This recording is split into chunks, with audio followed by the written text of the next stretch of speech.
उपदेश वचन है जो हमें मिलता है लूका रचित सुसमाचार अध्याय 2 पद 36 से पद 38 तक। लूका रचित सुसमाचार अध्याय 2 पद 36 से 38 पद तक। उसमें परमेश्वर का जीवित वचन यूं कहता है, असेर के गोत्र में से हन्ना नामक फनुएल की बेटी एक भविष्यवक्तीन थी। वह बहुत बूढ़ी थी और विवाह होने के बाद 7 वर्ष तक अपने पति के साथ रह पाई थी। वह 84 वर्ष से विधवा थी और मंदिर को नहीं छोड़ती थी, पर उपवास और प्रार्थना कर कर के रात दिन उपासना किया करती थी। और वह उस घड़ी वहां आकर प्रभु का धन्यवाद करने लगी और उन सबों से जो यरूशलेम के छुटकारे की बाट जोहते थे उस बालक के विषय में बातें करने लगी। यहाँ तक आमीन। मंडली बैठ जाएंगे।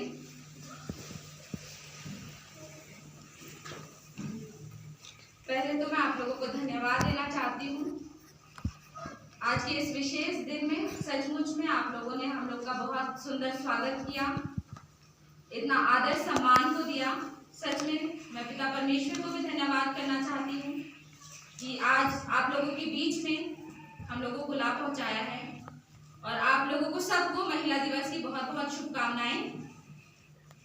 जैसा कि हम जानते हैं कि महिला दिवस 1 मार्च को सेलिब्रेट किया जाता है ना, लेकिन कुछ कारणवश हम लोग महिला दिवस को 8 मार्च को नहीं सेलिब्रेट करते हैं और उससे पहले ही कर लेते हैं। एक्चुअली क्या होता है कि कभी कभी जब वुमेन्स डे 8 मार्च को जो आता है वो लेंट के बीच में पड़ जाता है, तो कलीसिया होकर ये निर्णय लिया गया कि क्यों ना जो महिला दिवस है उसको बस बुधवार के पहले वाले रविवार को ठहराया जाए, ताकि हमारी कलीसिया की जितनी बहनें हैं वो लोग महिला दिवस को हर्ष और उल्लास के साथ सेलिब्रेट कर सके, इस दिन का आनंद को उठा सके, है ना। क्योंकि लेंट के बीच में होने की वजह से इस दिन को महिलाएं या बहनें अच्छे रीति से नहीं मना सकते थे, इसलिए उनके लिए इस दिन को पहले किया गया ताकि वे अच्छे से इस दिन को मना सकें। और महिला दिवस में जो हमारा गिरजा संचालन होता है वो हमारी बहनों के द्वारा से होता है। इस दिन में हमारे कलीसिया में जितने भी चर्चेस हैं उसमें हमारी बहनें गिरजा संचालन करते हैं। तो मैं आज उन माता बहनों को धन्यवाद देना चाहूंगी कि वो कलीसिया के प्रति दृढ़ रहती हैं, एक अगुवा बनकर, एक आदर्श बनकर इस कलीसिया की बढ़ती में अपना योगदान को दे रही हैं। आज जब हम बात करते हैं दृढ़ रहने की या फिर एक अगुवा बनने की, तो अभी जैसे हम लोगों ने पढ़ा उपदेश वचन में हन्ना के बारे में, आज महिला दिवस के विशेष अवसर पर कलीसिया की सभी महिलाओं के लिए हन्ना का उदाहरण दिया गया है ना। जैसा हम लोगों ने पढ़ा, हन्ना एक भविष्यवक्तीन थी। वह 91 वर्ष की हो चुकी थी। 91 वर्ष की वो हो चुकी थी, लेकिन अपने जवानी के समय में ही बहुत जल्दी वो विधवा भी हो चुकी थी। प्यारो, ये सोचने वाली बात है कि जो लेडी अपने जवानी के समय में ही विधवा हो चुकी है वो दुख में होगी, वो पीड़ा में होगी। वो ये सोचती होगी कि अगर अभी मेरा पति जिंदा होता या अभी मेरा पति मेरे साथ रहता तो मैं उसके साथ इतना साल तक जीवित रहती, उसके साथ मैं बहुत कुछ, एक ड्रीम होता है एक लेडी का जब वो शादी करती है। हम लोग भी उनमें से एक हैं, लेकिन परमेश्वर पिता को धन्यवाद है कि आज हम लोग सब अपने पार्टनर्स लोग के साथ हैं। लेकिन अगर हन्ना के बारे में बात किया जाए तो वो अपने दुख में रह के ये सोच सकती थी, वो पूरे टाइम दुखी होती, रोती, अपने परिस्थिति को कोसती और परमेश्वर पिता को कोसती कि हे प्रभु, तूने तो मेरे पार्टनर को मुझसे छीन लिया है। और ये बोल करके हो सकता था कि वो परमेश्वर पिता से दूर हो जाती, लेकिन इसमें ये नहीं लिखा है कि वो अपने परमेश्वर पिता से दूर हो जाती है। इसमें लिखा है कि वो दिन भर रात दिन उपासना करती थी, प्रार्थना करती थी, उपवास करती थी, है ना। आज अगर हम लोग अपने जीवन को देखें तो क्या आज हमारा जीवन हन्ना के जीवन की तरह है? आज अगर हमें छोटा सा ठेस भी लग जाता है या हम लोग का छोटा सा काम नहीं बनता है तो हम लोग का क्वेश्चन रहता है प्रभु से कि हे पिता, आज हमारे जीवन में आपने इतनी सारी दुखों को क्यों दिया है? आज हमारे जीवन में बहुत सारे दुख हैं, तकलीफ है प्रभु, आज आप क्यों हमें छोड़ रहे हैं? हमें मत छोड़िए। लेकिन आज हमें ये नहीं सोचना है कि प्रभु हमें छोड़ रहे हैं। आज वो हमें बड़ी बातों के लिए तैयार करें, जैसे उन्होंने हन्ना को तैयार किया। क्योंकि जब हन्ना दुख में थी होगी, है ना, तो वो मंदिर आती थी होगी, वो प्रार्थना करती थी और उसने अपने जीवन को प्रभु के लिए दे दिया। और आज जब वो अपना जीवन प्रभु के लिए दी, तब आत्मा के द्वारा, पवित्र आत्मा के द्वारा वो उस बालक को देख पाई, है ना, वो उस बालक का दर्शन को कर पाई जिसके बारे में वो लोगों को बताती थी। तो कितनी सुंदर बात है ये, जो आज हमें हमारे जीवन में लाना है। आज हमारा जीवन और किसी की तरह नहीं, पर हन्ना की तरह होना चाहिए। और आज हमने और भी वचनों को पढ़ा जिसमें हमने और भी लेडीज के बारे में जाना, महिलाओं के बारे में जाना, तो उसके बारे में भी हम लोग विचार करेंगे, बात करेंगे। तो इसके बारे में मैं पॉइंट्स में बताऊंगी, है ना। तो जो पहला पॉइंट है वो है महिला एक अगुआ। तो ऑलरेडी जो हम लोग सुन चुके हैं वचन में, अगुआ कहने से हमारे लिए आज अगुआ कौन है?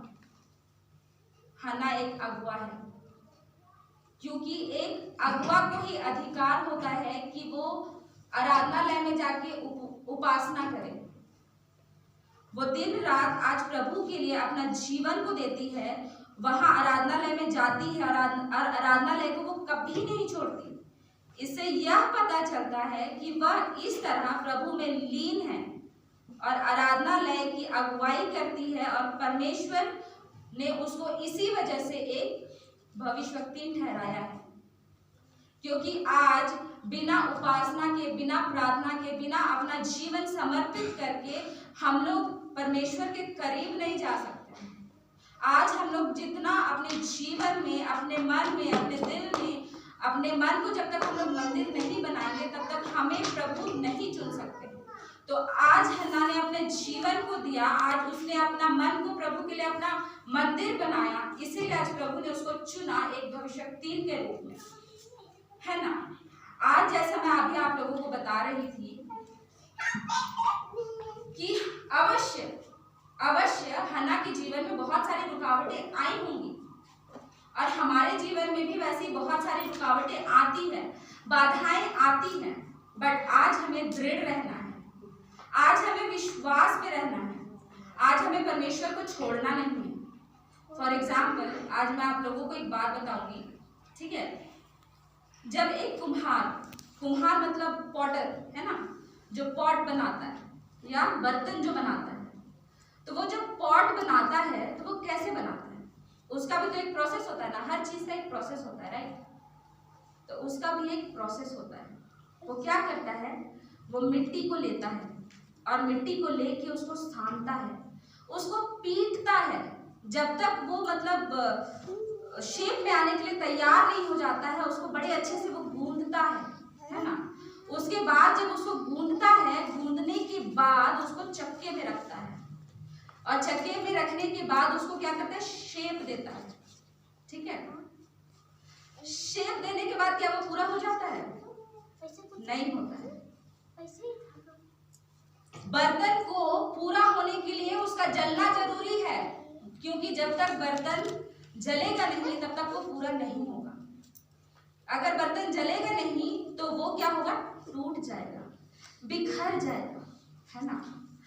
आज पूरा होने के लिए, परिपूर्ण होने के लिए उस बर्तन का जलना क्या है, अवश्य है, जरूरी है। वैसा ही प्रियो आज हमारा भी जीवन है। अगर हम प्रभु के प्यार को, उसके मीठे नाम को चखना चाहते हैं अपने जीवन में, तो आज हमारा परेशानियों से होकर गुजरना, आज हमारा ना ठोकर खाना बहुत जरूरी है, क्योंकि जब तक आज हम ठोकर नहीं खाएंगे, परेशानी में नहीं पड़ेंगे, जब तक हम उसके प्यार के बारे में नहीं जानेंगे, उसके भय में नहीं रहेंगे, तब तक हम उसके प्यार को नहीं पा सकते, तब तक वो जो अधिकार हमें वो देना चाहता है हम उसको रिसीव नहीं कर सकते, है ना। तो हन्ना के जीवन से हम क्या सीखते हैं कि आज हमें प्रभु के नजदीक आने के लिए आज हमारा जीवन भी हन्ना की तरह होना चाहिए। आज हमें भी हमारा जीवन को प्रभु यीशु मसीह को सौंपने की आवश्यकता है, क्योंकि हमारा जीवन बिना प्रभु को सौंपे हम कुछ नहीं है। हम प्रभु को छोड़ते हैं, वो हमें कभी नहीं छोड़ता है। आज हमें आवश्यकता है कि हम अपना एक कदम बढ़ाएं, क्योंकि जब हम अपना एक कदम बढ़ाते हैं वो हमारी ओर 4 कदम बढ़ाता है। इसी के साथ मैं दूसरा पॉइंट बताऊंगी, जो है महिला का कलीसिया में योगदान। आज हम महिलाओं का कलीसिया में कैसा योगदान होना चाहिए, ये एक बहुत बड़ा क्वेश्चन है, क्योंकि जब अगर हम लोग बात करते हैं इक्वालिटी की, ठीक है, तो वो चीज बहुत लेट से हुआ है ना। लेकिन अगर हम लोग बाइबल पढ़ेंगे तो वो इक्वालिटी प्रभु बहुत पहले ही दे चुका है, ठीक है। अगर हम लोग पहला पाठ वचन देखेंगे तो पहले पाठ वचन में हमें एक परिवार के बारे में पता चलता है, हस्बैंड एंड वाइफ के बारे में,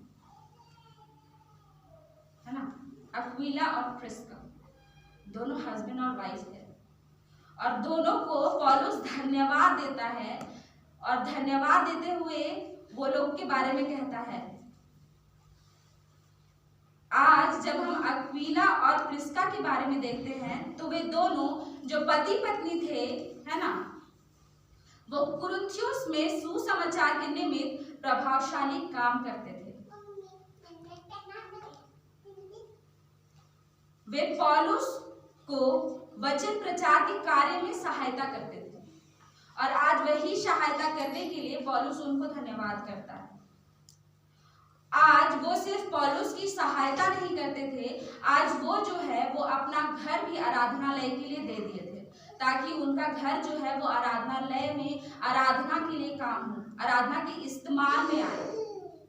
आज वो दोनों पति पत्नी में जब हम देखेंगे, है ना, तो जो पति था, जो अक्विला था, वो चमड़ा का काम करता था, और जो पत्नी प्रिस्का, इसमें एक चीज हम लोग देखेंगे कि इसमें जो महिला है इसको पहला पद दिया गया है, अपने पति से ज्यादा ऊंचा किया गया।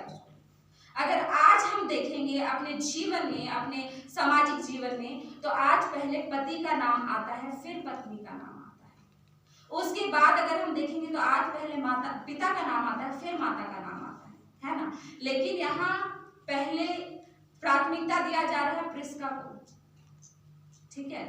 वो क्योंकि अक्विला से ज्यादा मतलब प्रचार करने में वो अपने आप को आगे लेके आई थी, और वो प्रभु के वचन में वो ज्यादा काम करती थी, और वो लोग दोनों पति पत्नी भी एक परिवार होकर प्रचार का काम करते थे। आज हम लोग जितने यहाँ बैठे हैं, ठीक है, हम लोगों का जीवन देखना है कि क्या आज हम लोग का जीवन में भी ऐसा कार्य हो रहा है। क्या आज हम लोग पति पत्नी होकर जैसा अक्विला और प्रिस्का का जीवन था, क्या हमारा जीवन भी वैसा है? क्या आज हमारा जीवन धन्यवाद देने योग्य है? क्या आज कोई हमारे पास आकर कहता है, अरे फलना आपको बहुत बहुत धन्यवाद, आप लोग दोनों बहुत अच्छा काम कर रहे, दोनों पति पत्नी जाके प्रभु का वचन को प्रचार कर रहे, है ना। तो आज हमारा जीवन धन्यवाद देने के योग्य होना चाहिए। और आज हमारा घर, ये घर जो यहाँ वर्णन किया गया है, मैं उस घर को एक प्रॉपर घर के रूप में नहीं, बट मैं उस घर को अपने मन के रूप में बोलना चाहती हूँ। क्या आज हमारे दिल रूपी, मन रूपी घर में प्रभु के लिए जगह है?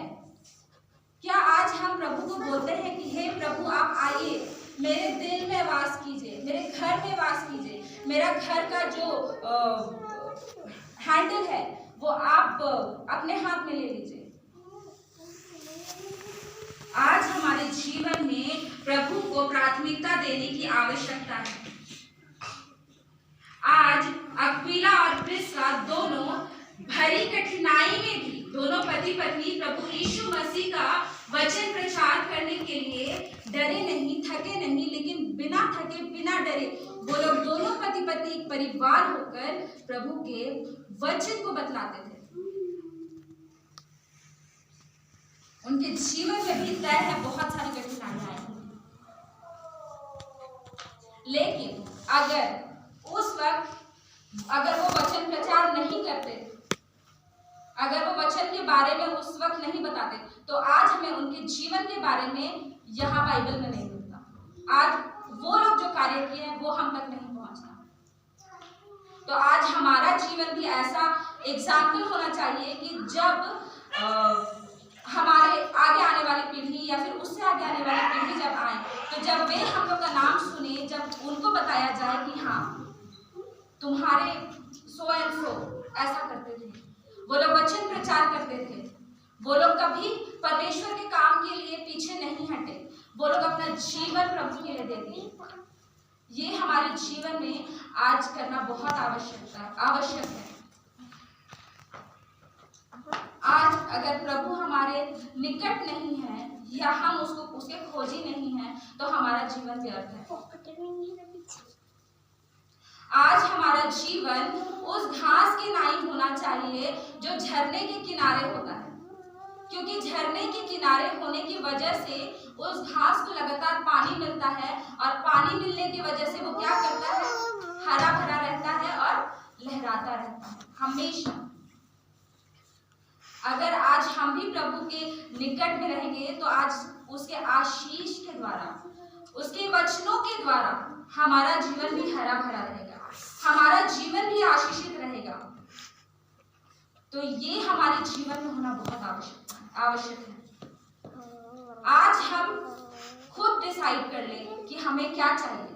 आज हमें चाहिए कि हमारा जीवन हरा भरा हो, या फिर हमारा जीवन उस घास की तरह हो जो पानी से बहुत दूर है, और पानी से दूर रहने के कारण वो घास नष्ट हो जाता है, जल जाता है, जिसका कोई वैल्यू नहीं होता है।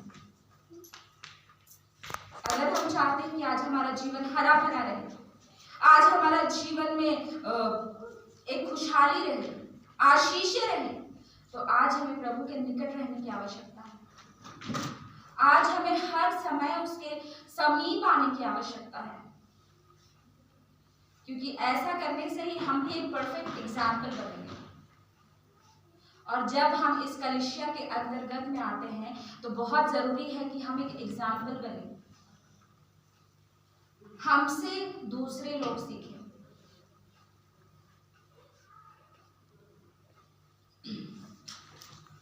आज का तीसरा पॉइंट है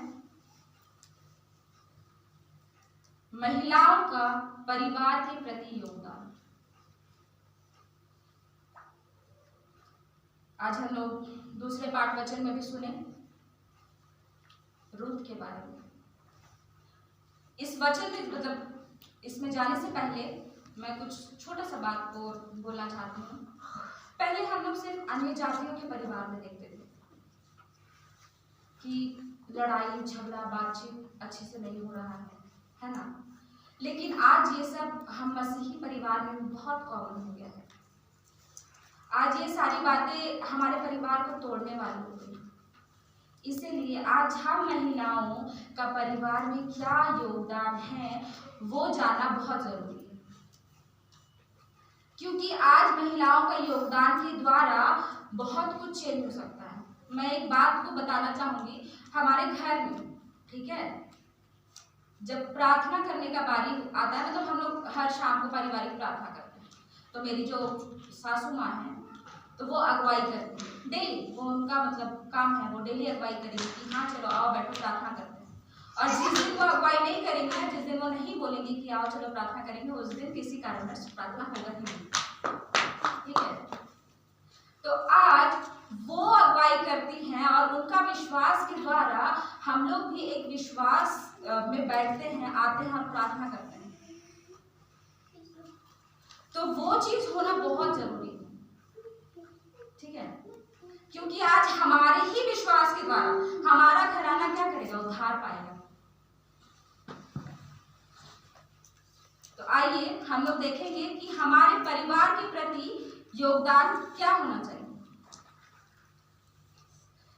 जैसा कि हम लोग जानते हैं, पाठ वचन में भी हमने सुना रूत के बारे में। रूत एक मोआबिन थी, सबसे इंपॉर्टेंट वो अन्य जाति थी, ठीक है। और उसका विवाह नोआमी के छोटे बेटे के साथ हुआ था, पर उसकी सास रूत और उसकी बड़ी सास की जो बड़ी बहू रहती है वो लोग विधवा हो जाती है। तो विधवा होने के बाद जो नाओमी रहती है वो अपनी बड़ी बहू से और छोटी बहू दोनों से कहती है कि तुम लोग अपने अपने मायके लौट जाओ। बड़ी बहू चली जाती है पर छोटी बहू उसका साथ छोड़कर नहीं जाती है ना। छोटी बहू जो रूत रहती है, रूत अपनी सास को छोड़कर नहीं जाती है, वो अपनी सास को नहीं त्यागती है। वो अपनी सास से क्या कहती है, वो अपनी सास से कहती है कि तेरे लोग मेरे लोग होंगे और तेरा परमेश्वर मेरा परमेश्वर होगा, और जहां तू मरेगी वहां मैं, है ना। आज अगर हम रूत का जीवन देखें तो वो अपने जीवन से हमें बहुत बड़ा बात सिखाती है। वो एक अन्य जाति होकर के, वो अन्य धर्म से आकर के वो हमारे प्रभु यीशु ख्रिस्त को ग्रहण करती है।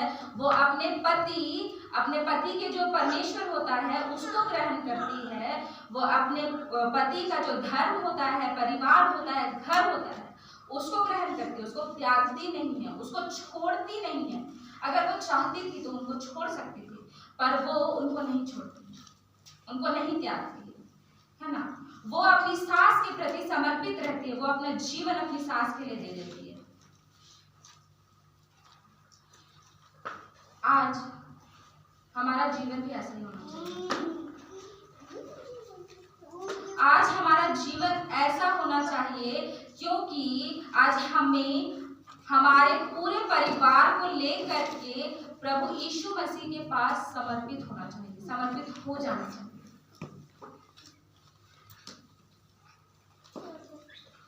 क्योंकि जैसा मैंने पहले भी कहा कि आज अगर हम अगर हम लोग विश्वास कर रहे हैं, है ना, तो हमारा पूरा परिवार विश्वास में एक हो जाता है। आज जैसे हम लोग पिछले रविवार में भी सुने थे मरियम और मार्था के बारे में, मरियम और मार्था के बारे में हम लोग सुने थे। तो उसमें जैसे बताया गया था वचन के द्वारा कि मरियम और मार्था का भाई लाजर वो क्या होता है, मर जाता है, वो शारीरिक मृत्यु में चला जाता है। आज हमें ये जानने की आवश्यकता है कि मरियम और मार्था के विश्वास के द्वारा ही लाजर जो है वो शारीरिक मृत्यु से क्या हुआ, जी उठा, है ना। आज उनके विश्वास के द्वारा ही जो उनका भाई था उनके पास आ गया। अगर विश्वास के द्वारा एक मृतक शरीर वापस जीवित हो सकता है, तो क्या आज जो हमारे भाई बहन माता पिता जो विश्वास में मर चुके हैं, सो चुके हैं, वे हमारे विश्वास के द्वारा जीवित नहीं हो सकते हैं?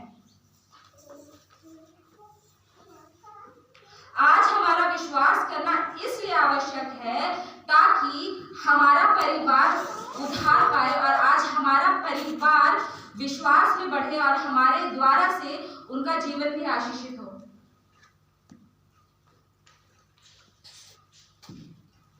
आज हमारा जो जीवन का रिमोट है, रिमोट जो बोलते हैं ना, हम लोग टीवी चेंज करने के लिए यूज करते हैं। हम लोग को जैसे जो चैनल चेंज करना होता है तो हम लोग उस हिसाब से करते हैं चेंज, है ना। तो वो हमारा जीवन का जो रिमोट है वो हमको प्रभु के हाथ में देना है। और आज हमारा जीवन का रिमोट जब प्रभु अपने हाथ में ले लेंगे तो वो उसको अपने रीति से चलाएंगे, वो हमारे जीवन को अपने रीति से चलाएंगे और वो जैसा चाहेंगे हम अपना जीवन वैसे ही व्यतीत करेंगे। आज हमें ये बोलने की आवश्यकता है, आज हमें यह प्रार्थना करने की आवश्यकता है कि हे पिता, आज मेरा जीवन, मेरे परिवार का जीवन मैं आपके हाथों में सौंपती हूँ। आज मेरे परिवार का जो जीवन का रिमोट है प्रभु, आज आप अपने हाथ में ले लीजिए कि आज आपकी इच्छा के अनुसार, आपके चलाए हुए हम लोग अपने जीवन में चलें और आपसे हम दूर ना हो पर आपके हम निकट आ जाएं।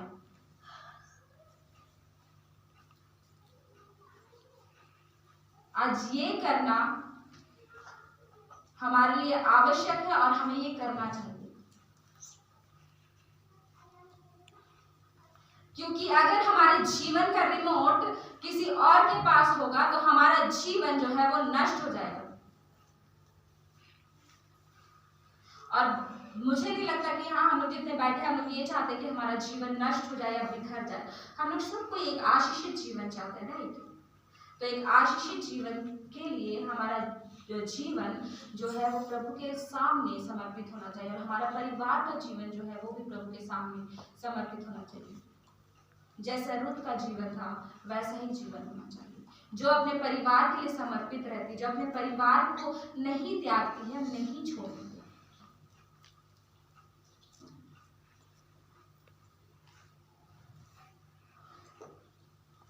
आज अगर गंभीरता में हम लोग इस बात को सोचे तो ऑब्वियसली रुत का जो हस्बैंड था उसका डेथ हो गया था। वो चाहती तो वो भी अपनी सास को छोड़ के जा सकती थी, वो भी एक दुखी जीवन व्यतीत कर सकती थी, लेकिन उसने क्या किया, उसने परमेश्वर को ही अपना स्वामी माना और वो अपनी सास को छोड़ के नहीं गई। वो अपनी सास के साथ रही, अपने परिवार के साथ रही और इसी फलस्वरूप वो प्रभु की वंशावली में क्या हुई, भागीदारी हुई, है ना? तो आज जो हम कर्म करते हैं अपने लिए, अपने परिवार के लिए, उसका फल जब हमें मिलेगा ना, वो हमारी सोच से बहुत परे होगा। जो हमने कभी सोचा नहीं होगा वैसा फल हमें मिलेगा, क्योंकि रुत जो एक मुआबिन थी, अन्य जाति से वो आई थी, अन्य जाति थी, वो जब प्रभु के वंशावली में भागीदारी हो सकती है तो हम तो परमेश्वर पिता के अपने बच्चे हैं। क्या हम उन आशीषों के लिए नहीं बने हैं? क्या वो हमारे जीवन में उन आशीषों को नहीं देगा? अगर हम अपने परिवार को, अपना जीवन को प्रभु के निकट लाएंगे, उसके सामने रखेंगे, तो क्या उन आशीषों की भागीदारी हम नहीं होंगे? है ना? तो ये सोचने की बात है। तो आज हमारा जीवन जरूर वैसा ही हो जैसा पिता चाहते हैं। चौथा जो पॉइंट है वह महिला, इमेज ऑफ गॉड। महिला, image of God. Image of God मतलब हम लोग इमेज ऑफ गॉड, मैं इमेज ऑफ गॉड क्यों ली? क्योंकि परमेश्वर ने हमें किसी और के स्वरूप में नहीं बनाया, उसने हमें अपने स्वरूप में बनाया और बड़े प्यार से, बड़े आराम से उसने हमें बनाया, है ना? तो आज जब प्रभु ने हमें बनाया है, हमें रचा है, उसने हमें अपने लिए चुना है, तो क्यों ना हमारा स्वभाव, हमारा जीवन उसके जैसा हो। जैसा प्रभु का स्वभाव था वैसा हमारा जीवन हो, जैसा वो चाहता है हमारा जीवन होना चाहिए वैसा हमारा जीवन हो। अगर आज हम सचमुच में चाहें कि हम प्रभु के बच्चे हैं, वो चीज लोगों को पता होना चाहिए, है ना? तो हम लोगों को प्रभु का जो मतलब इमेज है जो उसने हमें दिया है उसको पहने रहना होगा, क्योंकि हम जब प्रभु ने हमें रचा है तो हम लोग बहुत कीमती हैं। आज अगर हम लोग मार्केट में जाएंगे, ठीक है, अगर हम लोग कोई बहुत कीमती चीज बोलेंगे तो आता है प्लैटिनम, पर हम लोग गोल्ड नहीं, डायमंड नहीं, प्लैटिनम नहीं, हम लोग उससे भी बहुत कीमती है, बहुत बहुमूल्य है, बड़े प्यार से उसने हमें रचा है।